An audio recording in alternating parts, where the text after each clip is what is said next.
This week, Future Hindsight is brought to you by the Jordan Harbinger Show. Search for the Jordan Harbinger Show, that's HARB as in boy, IN as in Nancy, GER on Apple Podcasts, Spotify, or wherever you listen to podcasts. We would love for you, dear listeners, to support our podcast directly on our Patreon page by joining the Civics Club. We feature bonus interview content, transcripts, and early access. This week, we have all the extended answers from this episode, and we're making it free for you because we think it's so important. Head over to patreon.com/futurehindsight to listen to the bonus content, and while you're there, please consider joining our Civics Club community for just $1.99 a month. Thank you. I think a lot of people have pride without focusing on money. But when there's also greed added to it, that can help explain why men are allowed to do bad things without accountability.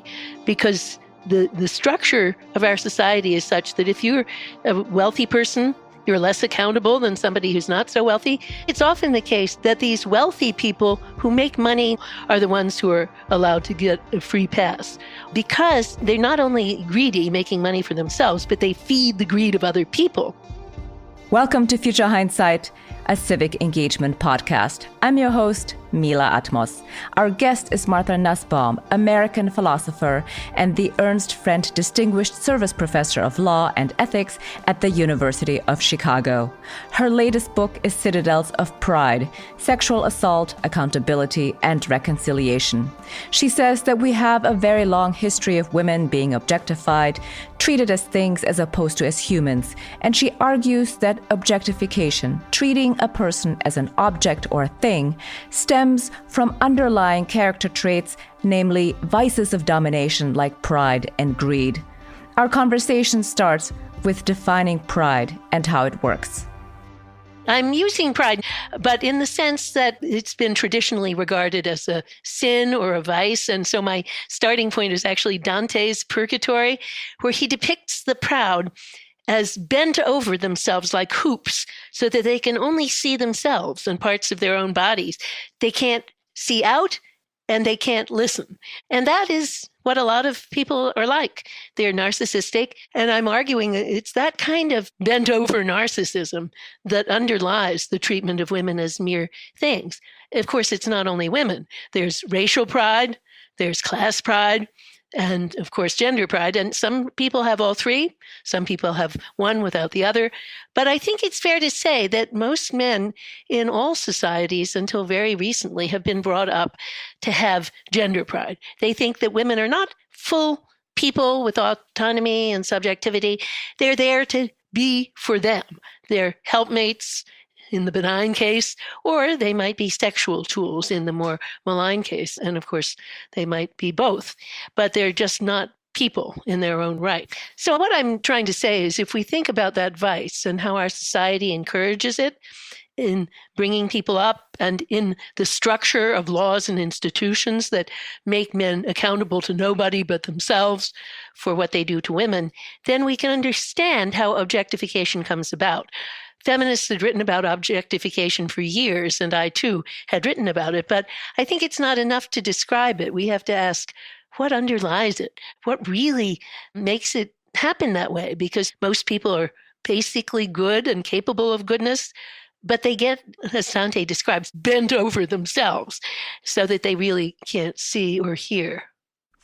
Well, one of the things that I thought was really interesting in the way that you describe it is not only that this is a personality trait, but also that this is reinforced by our society and the way that we have a hierarchy, which makes it very easy for people to abuse their power and get away with it, especially in the United States. You argue that American men are primarily interested in accruing power through money. And so how does greed fit in to this picture?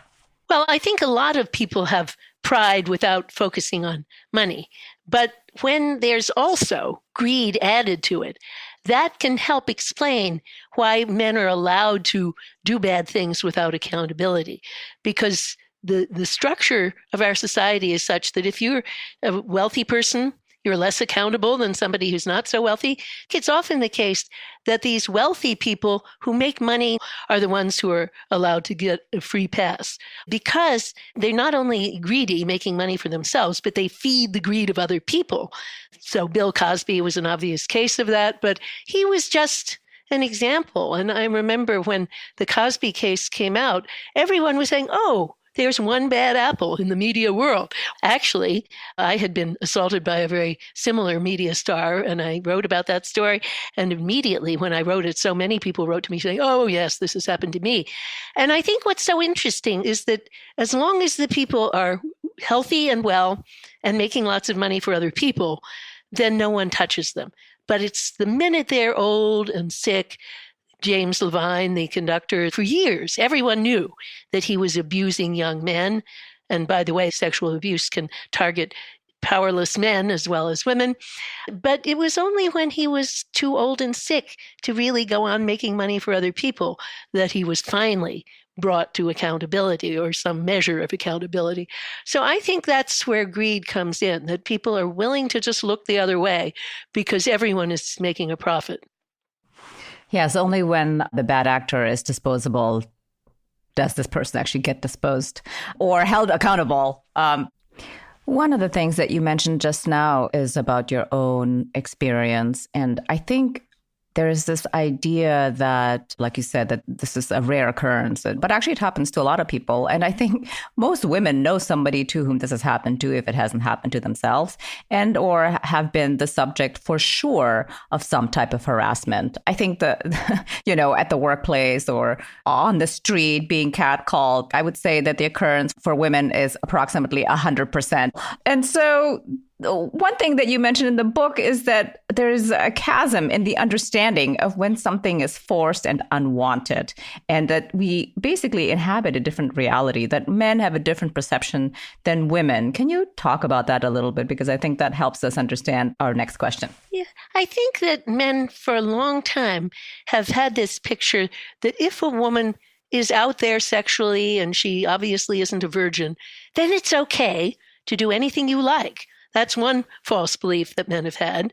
But another false belief is that if you take the woman out and you pay for dinner, then you're owed something in return. And there's actually a great sociologist of our university, Ed Laumann, who did a quantitative survey on this. And what he found was that there is this gender chasm, that there are many more women who report having suffered something forcible sexually than men who claim that they've done it. Now, it might be that there are a few perpetrators, but then he says that's not very likely. What's much more likely is this difference of perception.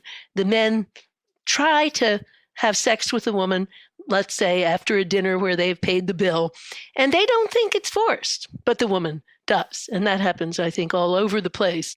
I actually do think you're right about the 100%, but when we think about sexual harassment, when I was a graduate student, so I got my PhD in 1975, I would say 100% of women in that graduate program had suffered sexual harassment. But nowadays, I think it's actually much, much more rare. Sexual harassment can be deterred by law because, in those days when sexual harassment was regarded as just personal behavior, now it's regarded as illegal. And you're on notice from the time you're a young boy growing up. So law has educated men so that the good men are more likely to be whistleblowers, and the men who do it are more likely to really be so sunk in their own pride that they really can't be educated by law. But there's a lot of improvement. Just having a clear rule about what constitutes sexual harassment is a big step forward. And I'll give you an example.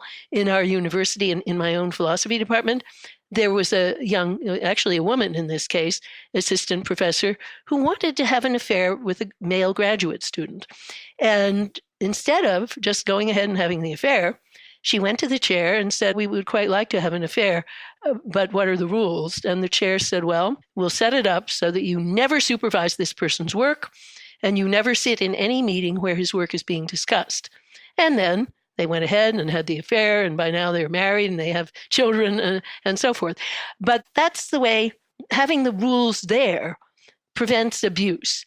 because it might have been an abusive relationship if she had power over him and there were no rules preventing her from assessing his work. That's a great example. So now, since we've just been talking about sexual harassment, what is sexual harassment and how is it treated before the law? And what are the rules that have helped us get to where we are today? Okay, so sexual assault, of course, is a criminal offense, and there are various different degrees of it, but it's always handled by the criminal law, which means in the United States that it's handled mainly by the laws of the different states. Sexual harassment is a federal offense. It's defined as an offense of sex discrimination under Title VII of the Civil Rights Act of 1964. The breakthrough was that feminist lawyers, one major one was an African-American lawyer named Pauli Murray, another one became famous later, Catherine McKinnon, got to work convincing people that it would be correct to see this as an instance of sex discrimination, because they thought if we can show that existing law of discrimination in Title VII, that already covers this, then we have cut through the problem. And indeed, people listened. Well, of course, McKinnon made the case very powerfully in her book, Sexual Harassment of Working Women. One judge that I know said he thought that's the single most influential book by a legal academic that's ever been written.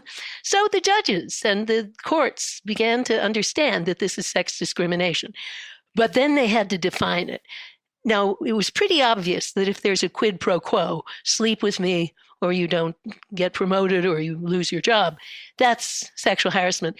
But they also knew that there's much more to it than that. And so now this concept of the hostile work environment was developed. What is it to have a hostile work environment? It might include some physical sort of touching, but it needn't. It just has to be an environment that persistently denigrates women.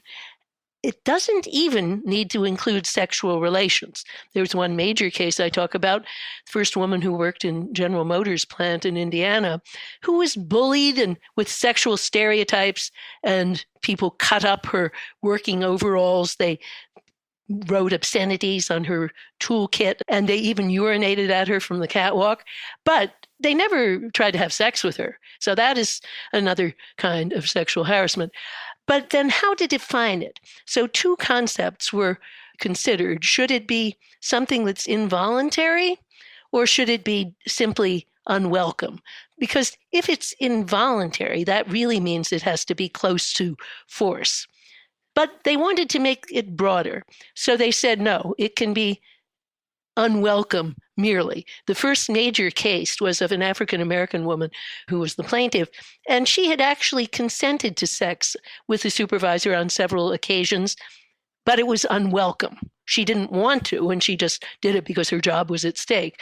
So unwelcomeness was the key concept. But then how bad does it have to be?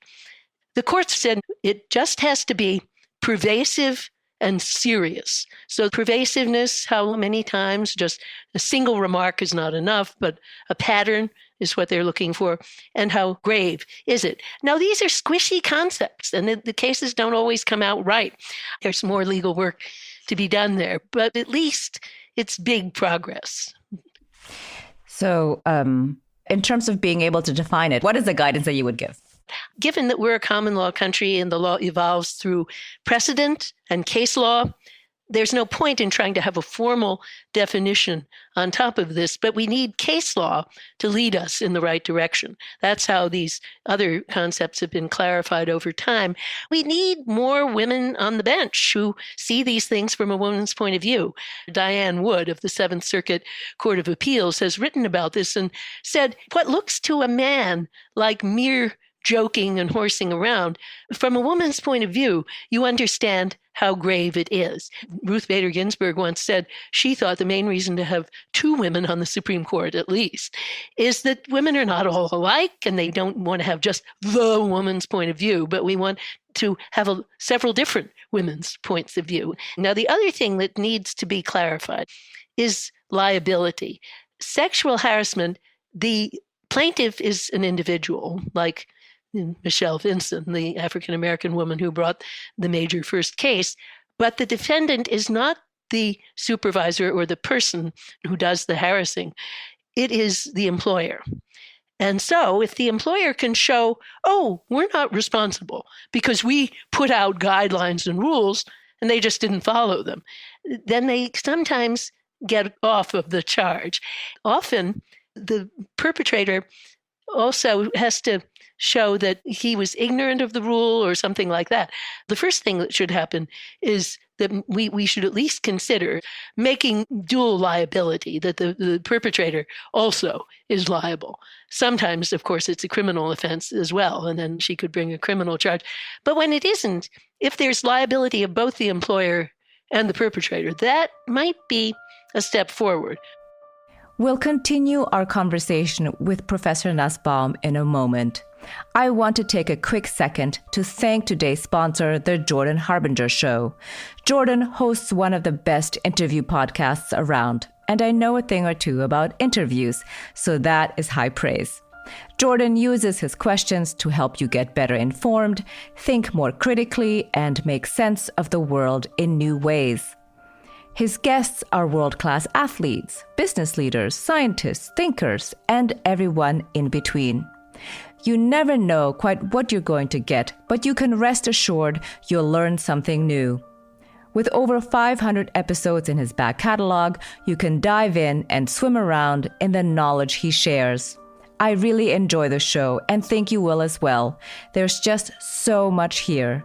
Check out jordanharbinger.com/start for some episode recommendations or search for The Jordan Harbinger Show. That's HARB as in boy, IN as in Nancy, GER on Apple Podcasts, Spotify, or wherever you listen to podcasts.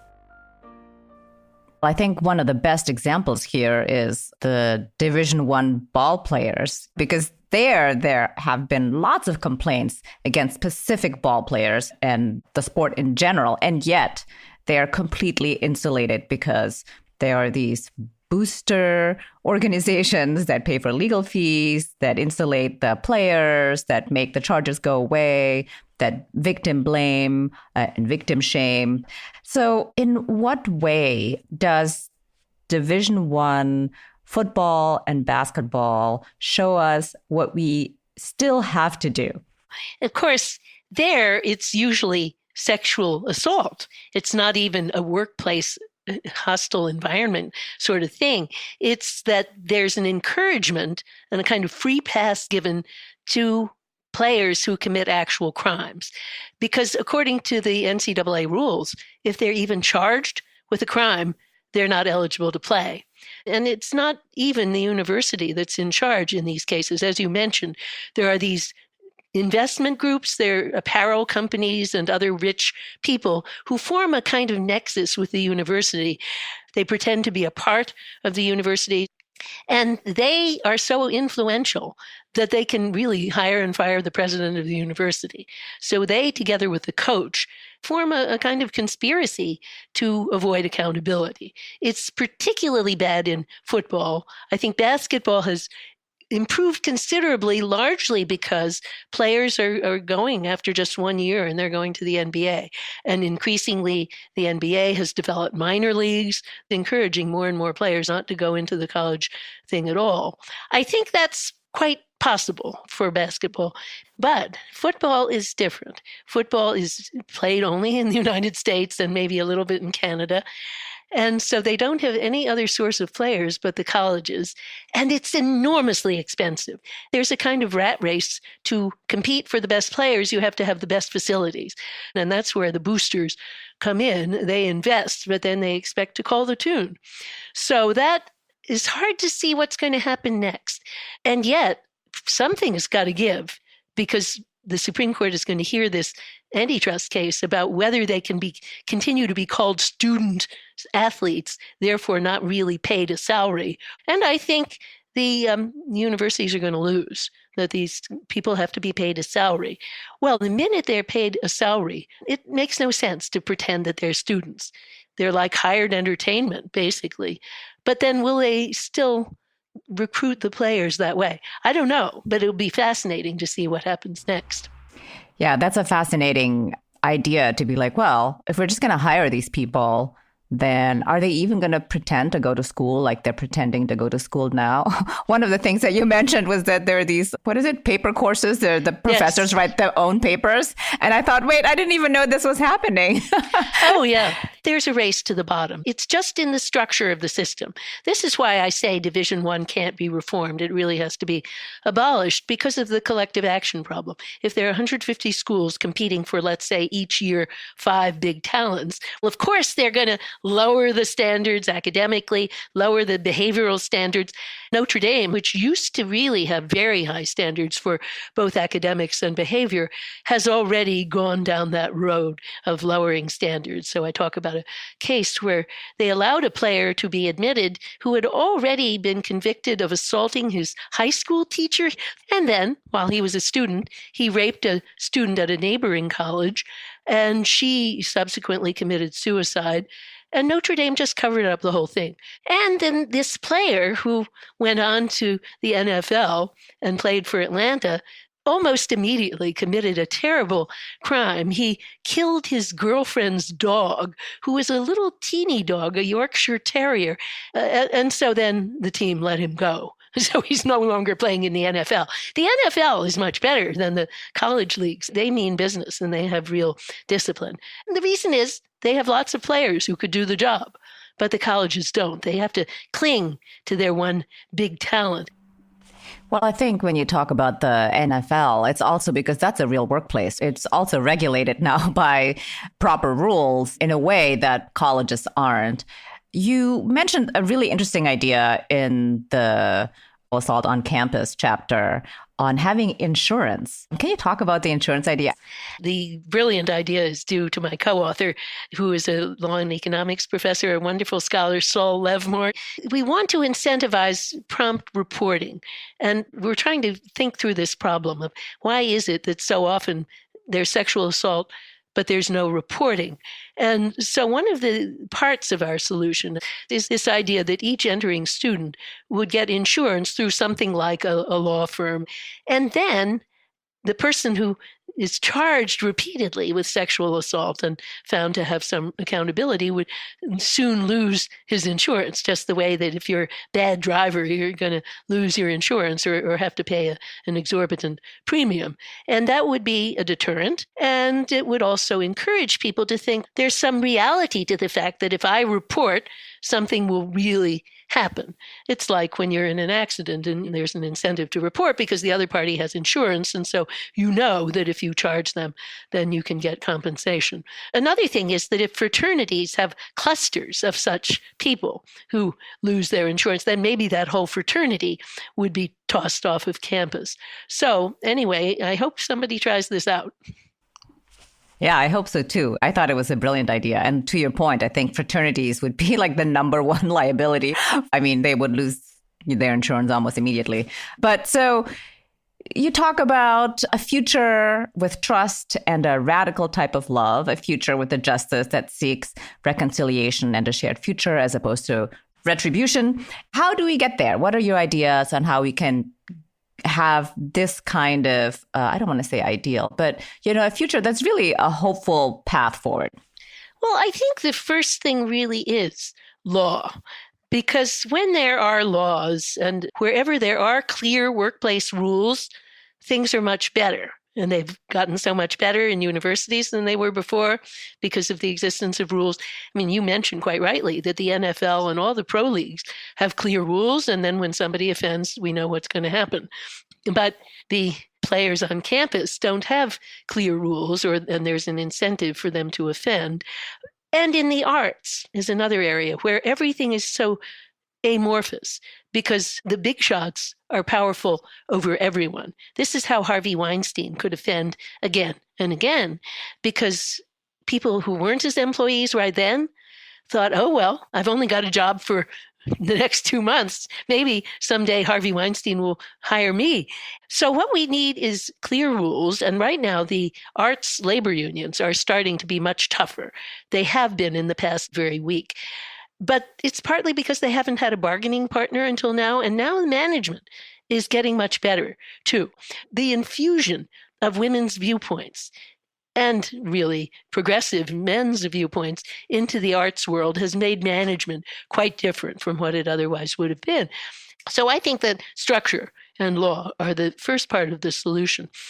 I think when it's formal, principled, and announced ahead of time, then if you offend, you have already been notified and it's on you. So then Me Too comes along. Now, I think Me Too has been very good in the sense that it's made lots and lots of women come forward. When people might have thought, oh, well, there are one or two bad apples, now they see that it's a real problem that pervades our whole society. But the negative side is that it's led to a culture of public shaming, punishing people simply by spreading viral stories on social media. But we don't want that. We don't want people to be punished by the crowd. We want due process of law. And I think that we don't have that in the case of Me Too. No doubt, vast majority of the accusations have merit, but we can't tell that because there's malice, there's extortion, there are all kinds of possibilities when you get a celebrity or even not so much of a celebrity. There's revenge. So that's what worries me. I think we want a justice that's impartial, in which the accused gets a chance to defend him or herself, and in which the accuser is heard. And it's not impossible to have that. In fact, we're working more and more toward that in the criminal law and in the law of sexual harassment. But I think we want our more informal tribunals to mimic that as closely as they possibly can. And that means for me that the accused gets a free lawyer. I'm really a big advocate of that for campus tribunals because they always try to discourage the accused from having a lawyer. And of course, you're allowed to have one person in the room who's your advisor, but if it's not a lawyer, what good is that? We want evidence and we want a process. The other thing that troubles me about Me Too is there are two things that are conflated. One thing is the wonderful demand for justice, but with this is a kind of retributive anger. I want to get this person because of what he did to me. Now, demands for punishment can be retributive, like an eye for an eye, but I am quite opposed to that type. There are other ways that we can think of punishment. It can deter people. It can reform people. It can educate society, and it can express society's values. And all of those roles for punishment, I still think we should keep and emphasize, and they're essential to the administration of justice. So I think in general, we should always think in a forward-looking way and try to make life better in the future. We have to move forward as a society in a different spirit. So my great hero in this domain is Martin Luther King Jr. He wrote quite a lot about anger and retribution. And what he basically said is there are two different ways you can face a bad thing that's been done to you. And one is the backward-looking retributive way. And he called that confused and not radical. The radical thing is to actually try to move forward and create new structures and new relationships. You need to purify your anger, get rid of that payback part, and then combine the outrage with a forward-looking faith and hope and a certain kind of love. What it means is you see a root of goodness in everyone, the possibility of change. And so you're committed to separating the deed from the doer. You don't want to damn a person just for one act. You want to say that act can be utterly condemned, but the person always deserves respect as a human being, and we have to punish with that in mind. So I think that's what we need, a kind of forward-looking hope and faith, and to seek a kind of just reconciliation, I think is beginning to happen. I see it in individual relationships. It's all around us. But as a society, I think that's how we need to go forward. So concretely, what is maybe one thing or two things I could be doing as an everyday citizen to practice this kind of forward-looking justice or to demand it from our system? I think that what should I do is always contextual. So if you're in a city that's reconsidering its penal laws or in a state, you can be a part of that movement. If you don't want to have anything to do with law, you can be a part of more informal movements that are really not retributive, that are justice-oriented.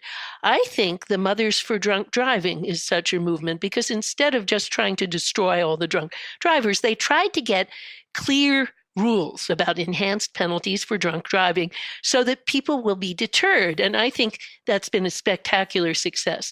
And I think it's the same thing with sexual assault. People have to understand there are consequences. And I think in terms of sexual harassment, most people have learned this already. Sexual assault is more complicated because so often on campus, both parties are really, really drunk. But then we have to try to look behind that. I also think one thing we could be doing is campaigning for lowering the drinking age. And this may seem paradoxical, but the reason is the binge drinking that goes on campus goes on unsupervised because adults cannot be present or they're going to themselves be committing a criminal offense of encouraging the delinquency of a minor. So all campus administrators would like 18 to be the drinking age so that they could go to these parties and they could supervise. And if something's getting out of hand, they could stop it before it gets out of hand. But the biggest thing, whatever contact anyone has with young people, make the women aware that they are empowered, that their no really means no, and affirmative consent is what has to be there for it not to be a crime. So if you do not consent, then if it happens to you, it's a crime. So this is all a task of education that we can all do. And educating young men is a bigger task still because they're going to have a lot of peer pressure out there. And I think in high school, it's very good to have courses on this. They have to learn this thing early because by the time they get to the college and the workplace, if they form bad habits, it's much harder to get rid of them. So I think anyone who has contact with young people, just talk about it, or even just tell your story. I mean, if you've been sexually harassed, sexually abused, don't be ashamed. And let people know how you felt and how your dignity was used as an instrument of somebody else's gratification and power. And I think that's what Me Too has done that's good. We're telling each other these stories now. But I think informally, that's what absolutely every person can do. That's great. So here's my last question. Looking into the future, what makes you hopeful? I think if you're a feminist, not just in America, but in the world, it's hard not to be hopeful because if you think about 100 years ago, what was the world like for women? In very few countries could women even vote. And now every country in the world, even Saudi Arabia, 2015, women can vote. Women are outnumbering men in college and university education in every country in the world, whereas when I was applying to colleges, there were only a few I could apply to and not the major Ivy League schools. So there's such progress and so much rapid progress. The invention of the concept of sexual harassment, which didn't exist before 1970s, and great reform and change in the law of sexual assault. But of course, it's sticky because often men are living with women.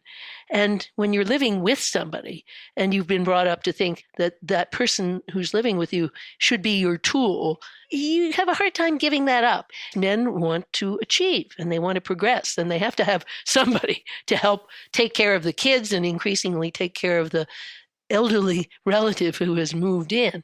So that problem we haven't solved as a country. I do think that elements of Biden's Families Act will help a great deal, and I hope that gets through because we're the only wealthy country who doesn't have support for families. It's crazy. If women are getting college and university education, if they're getting employed, more and more, they're going to demand a better deal in the household. So yeah, I mean, another thing, of course, to do to make this world a better place is just get in there and do some childcare, do some elder care, and do some housework. And if you're a man, don't think that somebody else is going to do it for you. Hear, hear. Totally agree with you. Well, thank you very much for your scholarship. Thank you for all the things that you're doing to advance the cause of equality for all women, or depending on where you are, young men, and of course, people of color, which you also write about at length in the book. So thank you. Thank you very much. I've enjoyed this conversation tremendously. And thank you so much for your great questions.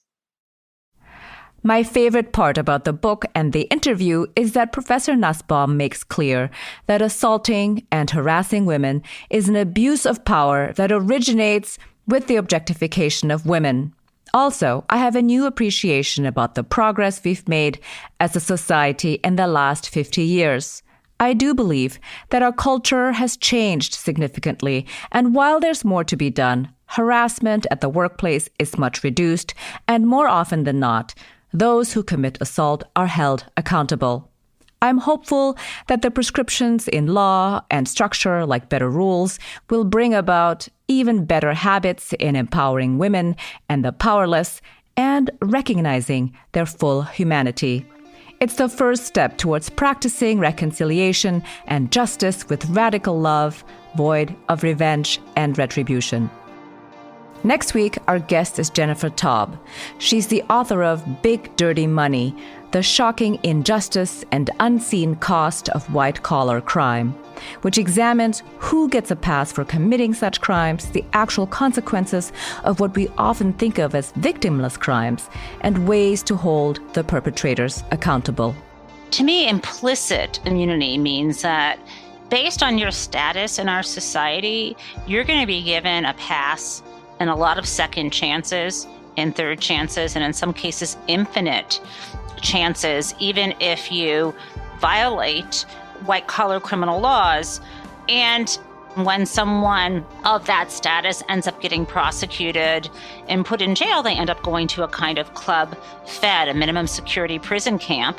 People often emerge from prison and they can rehabilitate themselves. Sometimes they get full presidential pardons after, and they certainly have a lot of money often. Until next time, stay engaged. I'm Mila Atmos. Thank you for continuing to listen to Future Hindsight. Our executive producer is Mila Atmos. The audio producer is Peter Fedak, and our associate producers are Miriam Zumbul and Brooke Sayan. Be sure to listen to us on Apple Podcasts, futurehindsight.com, or wherever you enjoy podcasts every week.